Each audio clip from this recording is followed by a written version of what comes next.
hopes for us, baby. Like I was on dope for us, baby.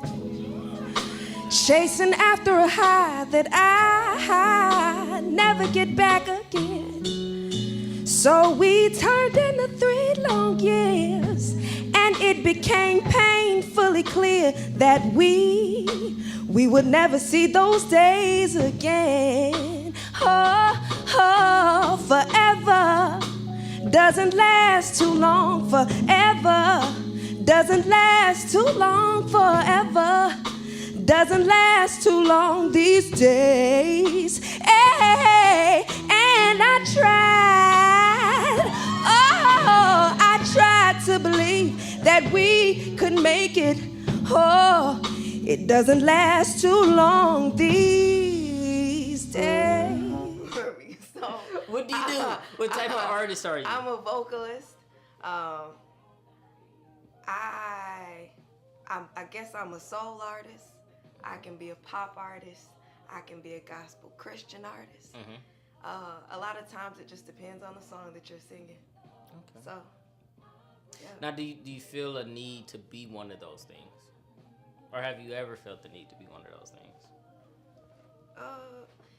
The basis of it all is me being a vocalist. Okay. So, in whatever form that comes out, or whatever song I'm singing that it's displayed in, that just so happens to be what it is for that time. Now, the vocalists are the fancier ones. Those are the... Oh, my gosh.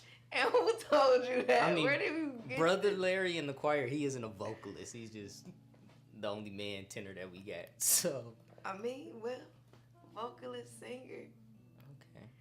What got you into singing? Okay. So, I used to work at a family restaurant, Elam Brothers, while I was in high school.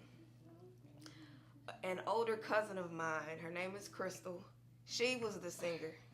She sung all the time. We worked together. And she would force me to sing. Well, it didn't start off as a forcing, but she would ask me to sing with her. Sometimes it's more fun when you have someone around to like harmonize with you. So she would give me parts and have me sing them, and we would sing together.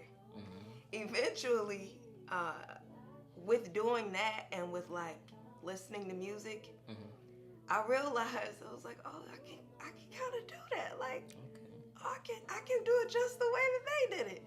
And that's how it happened. So she kind of took me under her wings as she was going out and singing. She would make me sing. And eventually, by the way, by like the response I would get, it was like, okay, I guess I'm all right. Like, I guess I'm okay. I can do it. So yeah, that's how it happened. Definitely wasn't what I was expecting.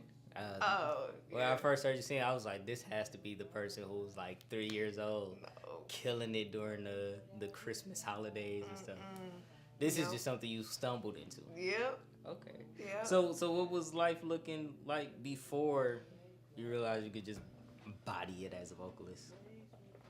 Well, I mean, it looked a lot then the way it does now, except I wasn't as musical. So not too much has changed, you know. Family will keep you down to earth, okay? So, something like it. So yeah. It's just that now I sing more. I know that I'm pretty decent at it. So yeah. You're very modest. That's cool. Humility will get you in the kingdom. Thanks. Thanks. So is music something that you are looking to produce full time? One day, absolutely. Until then, I will keep my day job. That's the plan. That's so hopefully soon. That's the goal. That's the dream ultimately. But until then, I work hard. I do. I hear you. I hear it in your voice that I work hard. I felt that came from the diaphragm. So what was the aspirations before music? What was? You know, I'm not sure if I actually had any. Okay. And it sounds weird, but when I started singing, I was in high school. So at that time, I was just still trying to figure it out, just still trying to graduate. I've never been the type of person to want to hurry up and get somewhere. In the sense, like, when I was 15, I wasn't like, oh my God, I can't wait till I turn 18 so that I can do X, Y, Z. Or, and so on. So I just take one day as it comes. And at that time, I was just trying to graduate high school, you know, obviously, or not necessarily obviously, but college was the next step for me. Outside of that, yeah, music really, you know. So, is Pontiac your birth city? No. No? Mm-mm. Where were you I born? was born in Miami. Oh. I was born in Miami, moved to Pontiac when I was about 9 years old. Mm-hmm. Yep. And been here almost ever since. Went to college. I went back to Florida just to kind of, I don't know, go back, see. Right. So absolutely. So college, right? Mm-hmm. How was that experience? College is a weird time. Mm-hmm. They just throw you around a whole bunch of stupid kids, and now y'all all got 100% freedom. Yeah. How was college for you? For me, it was all work, no play. Okay.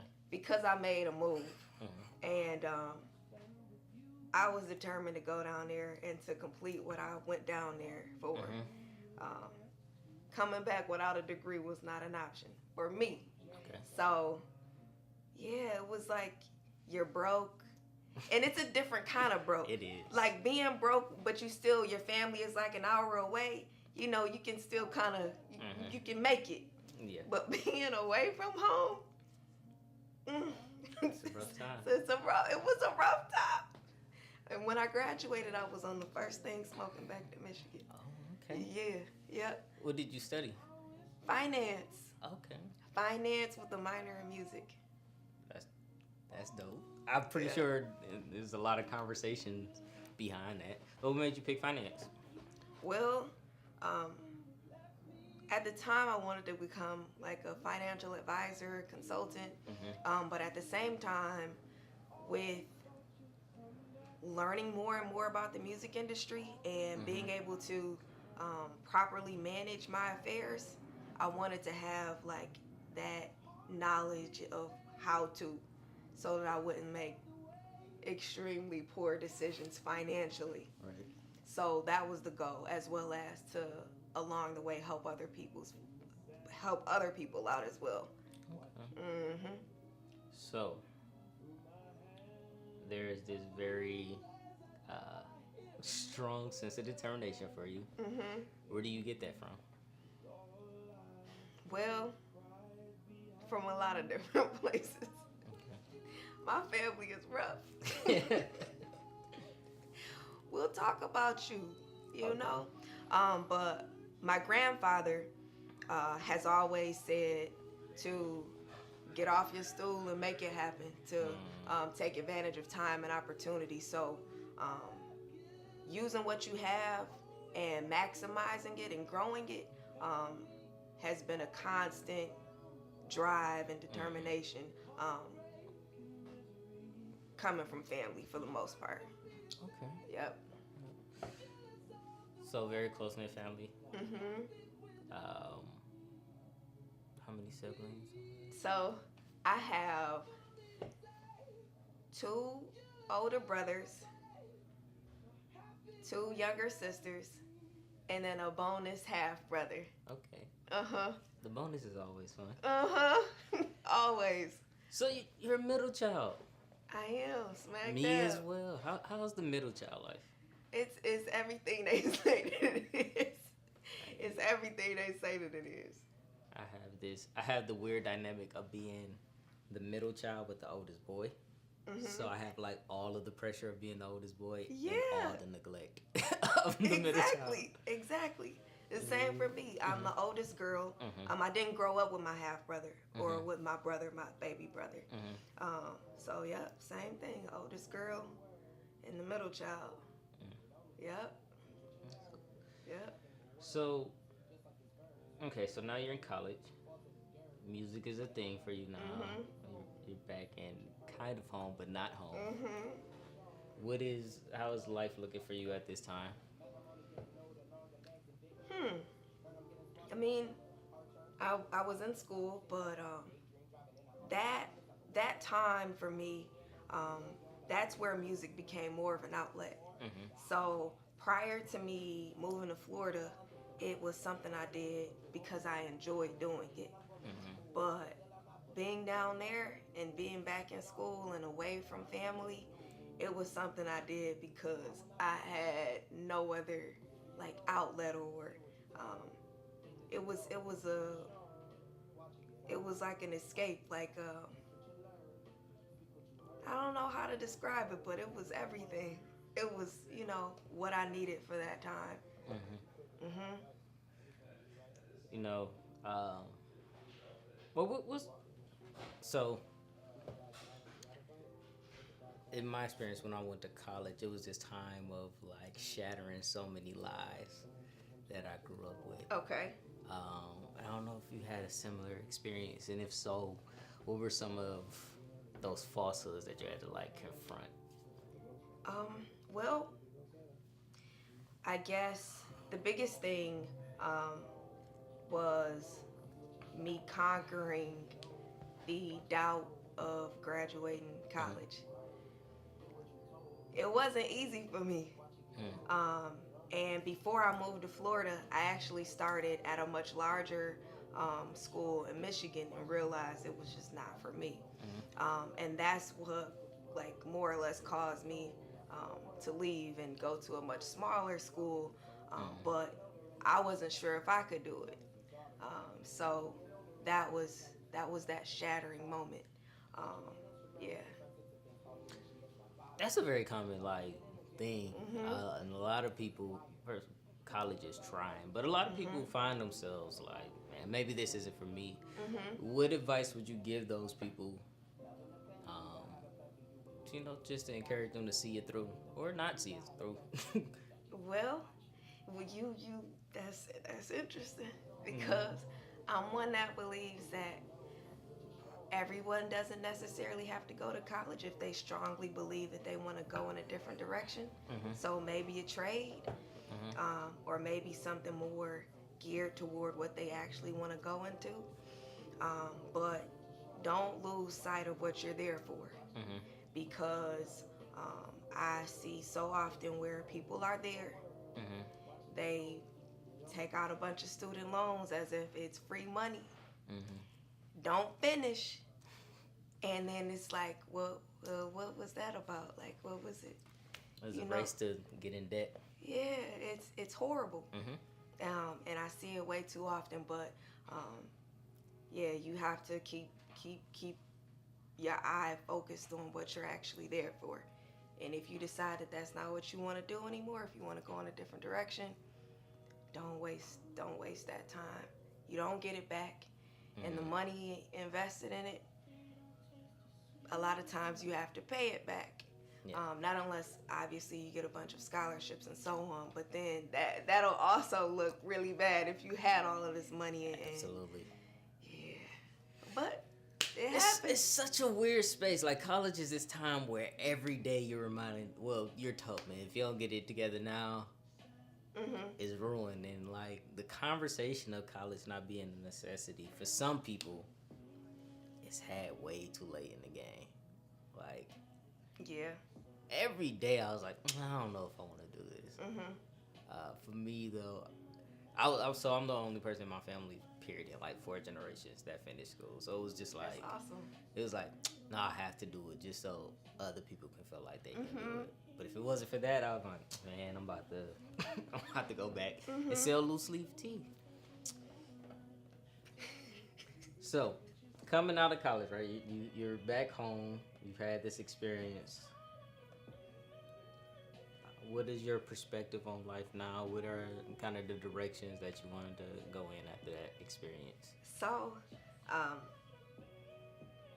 I guess in a nutshell, while I was there, Mm-hmm. from that experience, I was able to finish, but the EP that I'm working on, I would say 90% of the material that I'll be sharing was all written down in Florida or while I was in school.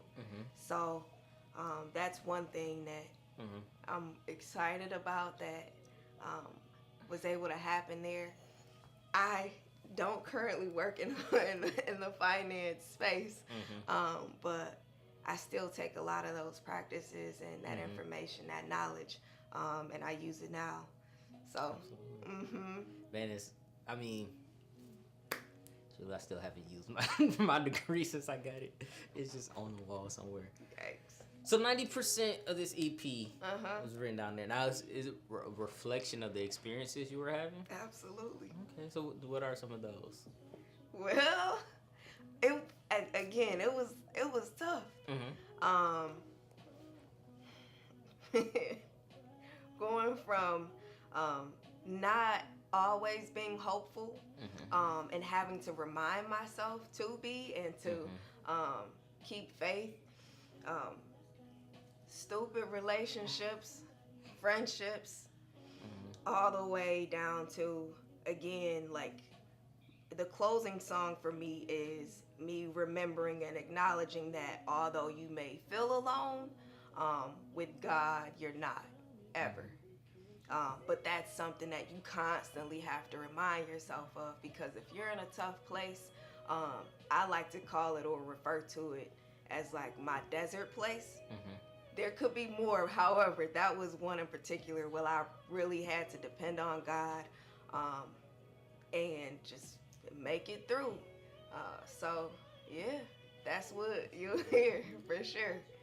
So, I mean, the comments you just made, it brought me back to this conversation that's been big in my life. Okay. For like the past 5 years. Okay. And it's kind of being broader. Now in society, everybody's trying to have the conversation of just mental health and consistent mental health. We just had the passing of Mac Miller and just his public life journey through it. How big has that been for you as a person?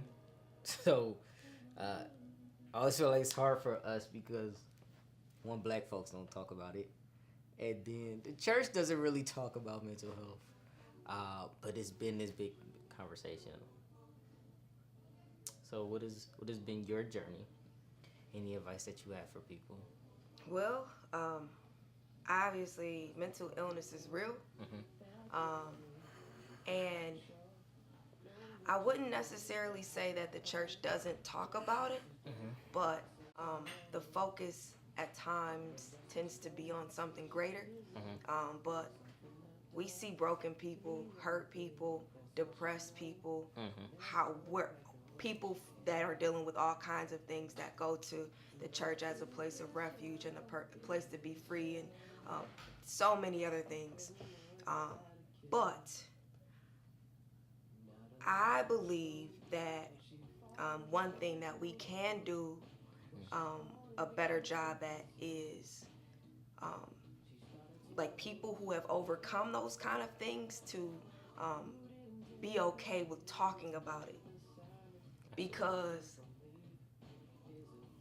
teenagers go through, you know what I mean? Absolutely. Like, I believe everybody has that time in their life. Like, I don't know anybody personally who hasn't had a moment where they felt less than. They were depressed. At the same time, there are different levels to it.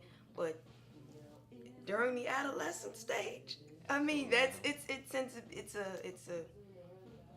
there are other moments as well, but we have to continue to talk about it. If you have a story, whatever level of comfortability that you are with discussing it, we should talk about it, and then learn and take on more, like, less damaging to your body outlets.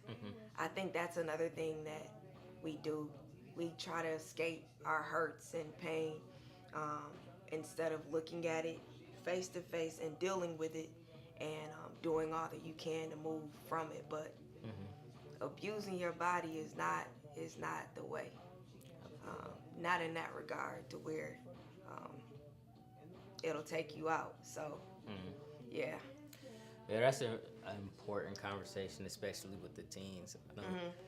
I know my childhood, a lot of stuff that I look back now on to say were traumatic, I thought it was just normal back then. And so it wasn't even, I'm like, no, everybody going through this. Then you start telling people about it when you older, I'm like, nah, like, that's not how people operate. So that's a very big thing. So this is your first project, right? How are you feeling about this? It's been a journey. Like at this point, I'm ready to just get it out, like just to release it, to be free of all of this material that I've been storing up and gathering and putting together and working on, so that I can finally share it. That's where I am. And how long have you been working on this particular project? At least 2 years.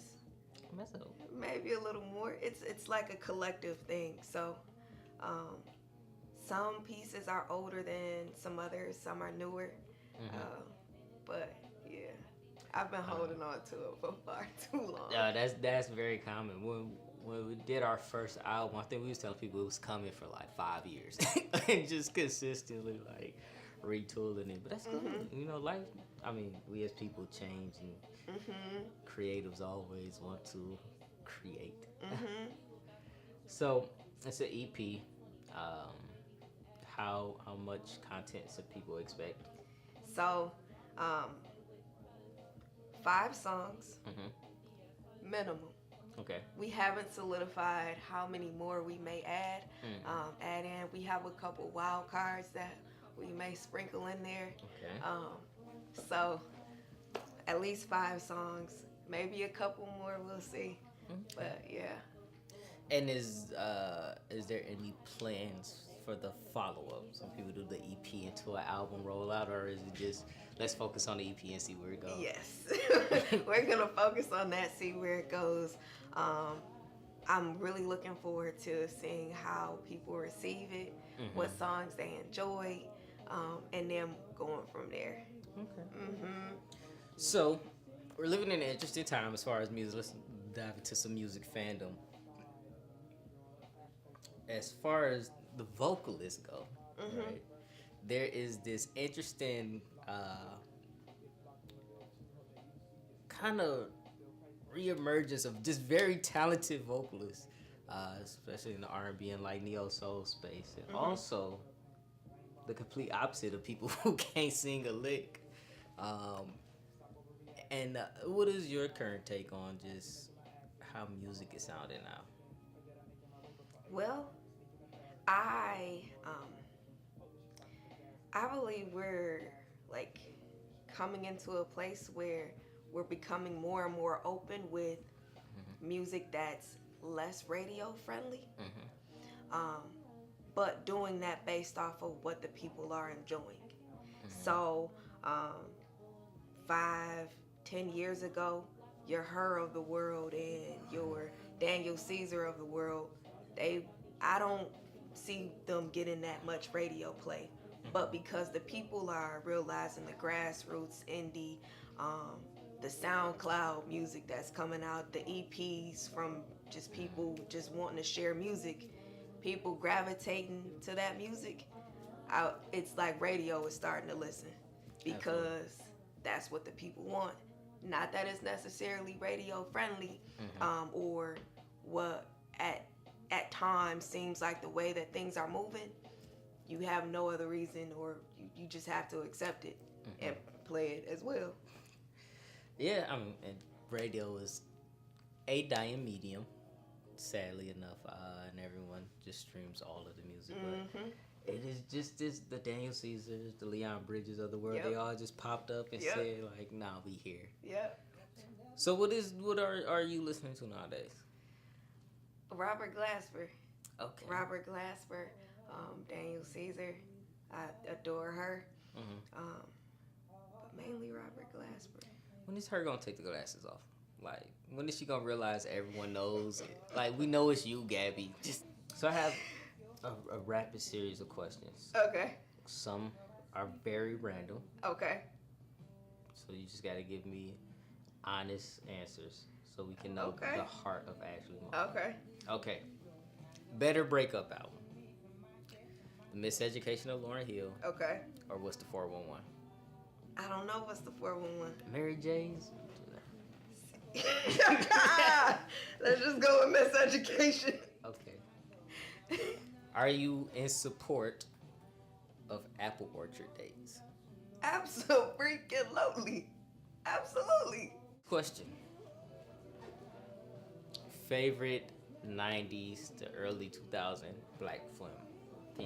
Film? Mm-hmm.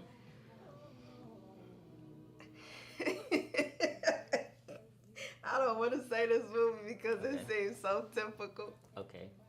So, like, I wouldn't even say it was my favorite. Okay. It's a lot of. Love and Basketball. Mm-hmm. I knew Brown that was Sugar. gonna be it. Cause that was like the thing then. It just was. Like, why you knock on her and then still marry her? I don't know. Okay. But we needed that. Okay. We needed it. Did we? We needed it. For why though? We needed it. Okay. Favorite Bad Boy remix?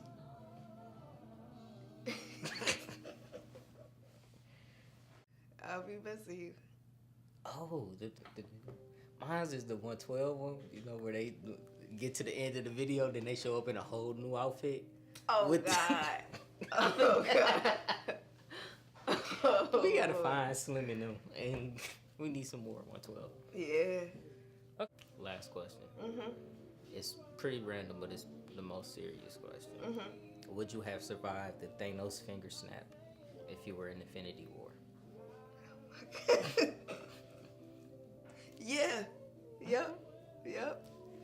I don't think I would have made it. Yep. I think I would have Absolutely. I choose life. been out. I don't know how, but I think I would have got caught up in the Snapchat. the Snapchat. So when should people be expecting this EP of yours? It has to be done out in your hands, in your ears, on your iPhones, your Androids, before the year ends. Okay.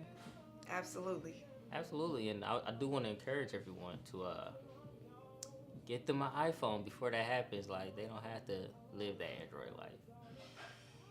It's not. I respect Androids. I don't currently hold one, but I respect them. I respect them too. I just want people to treat themselves a little better. That's it. That's all. That's arguable. That's all. That's arguable. That's all. That's all I want.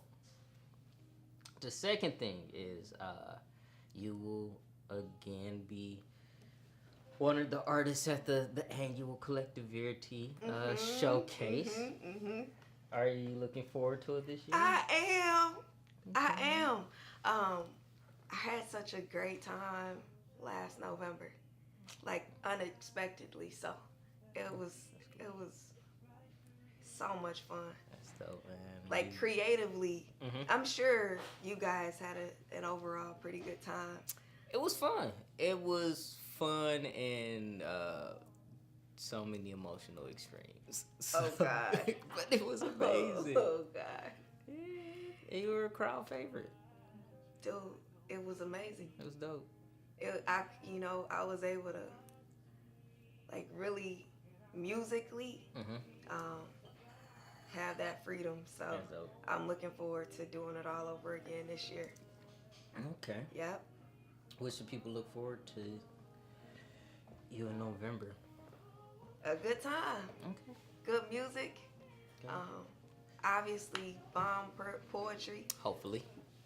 Definitely. Hopefully. But a good time. Okay. Yep, absolutely. We're not going to set the people up this year like we did last year.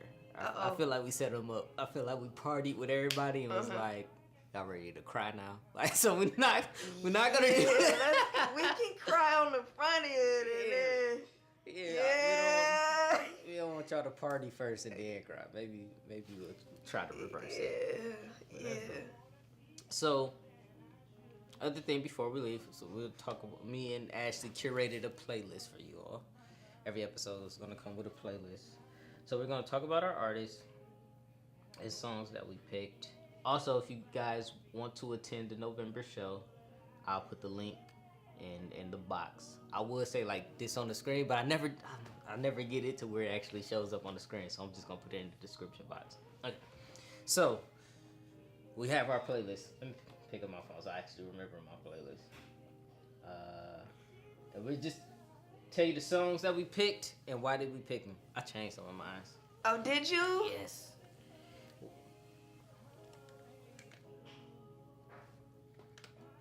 So I'll go first. One of the songs is one of the songs that I didn't change. It is Broad Shoulders by Taylor Bennett. Okay. Featuring Chance. One, because I feel like Taylor Bennett is very underrated. Okay. He's Chance's little brother, and he looks and sounds exactly like Chance.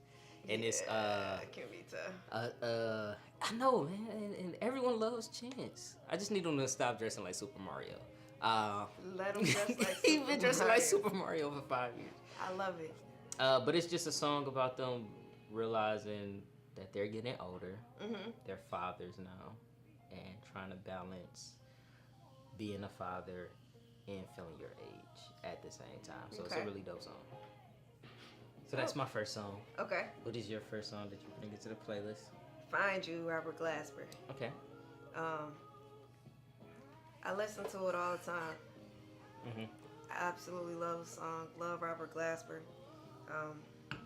It's on. Yeah. Okay. And so we'll have this whole playlist for you all in the description box as well. Mm-hmm. My second song was Still in Love by Third Story featuring Erin Allen Kane. One, because I love Erin and I think she could do no wrong musically. And then when you look at them all singing together, they're so happy. Like, they are singers who love to sing, Mm-hmm. and they body it. So if you just want to hear good singing, so. Nice. Joe Can't Get Over You. So he redid Uncle Joe. Yeah, Uncle Joe.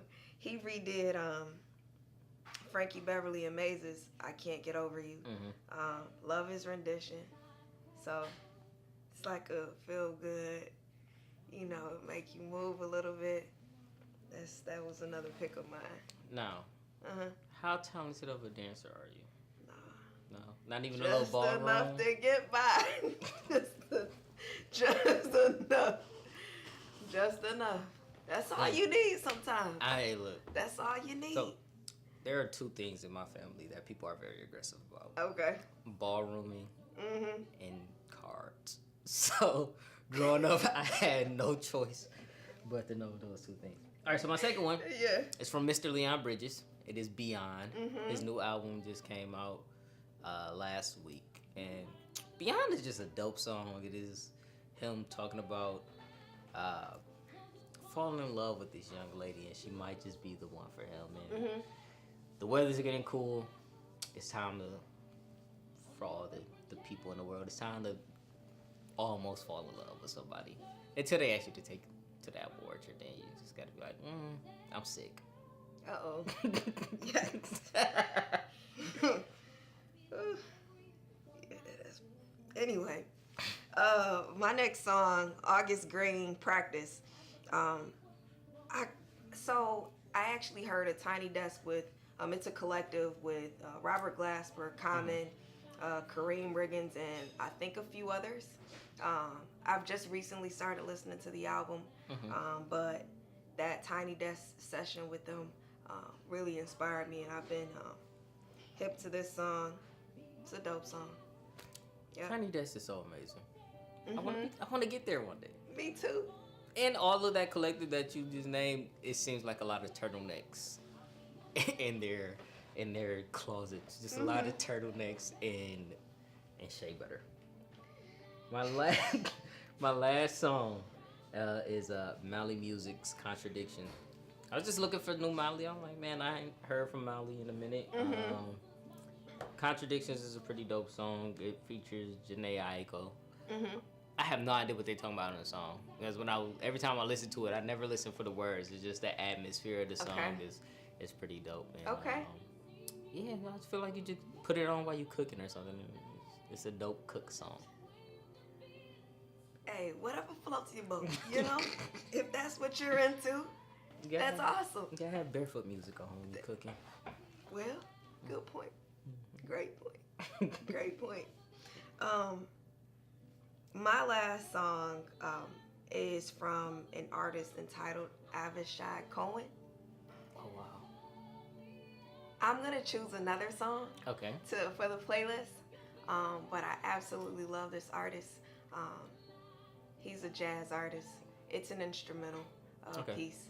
There are no vocals, but one that I threw the entire way through. So, yeah. That's dope. Mm-hmm. Well, I want to thank you for stopping by the mansion. You're welcome. And drinking tea with me. You're welcome.